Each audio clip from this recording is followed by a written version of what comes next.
আমাদের এই ফুচকি মেয়েটাকে দেখো, শাড়ির পরার খুব শখ, মানে যে কোনো কাপড় নিয়ে টানাটানি করতে লেগেছিল। তো আমি আমার ওড়না দিয়ে ওকে এমনভাবে সাজিয়ে দিচ্ছি, মানে শাড়ি পরিয়ে দিচ্ছি আর কি।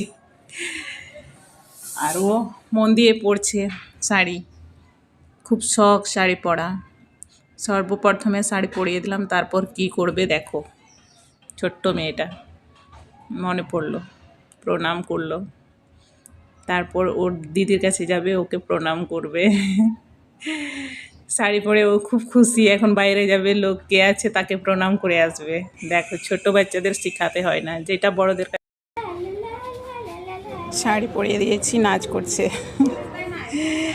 শাড়ি পরে নাচ করাও খুব শখ তার।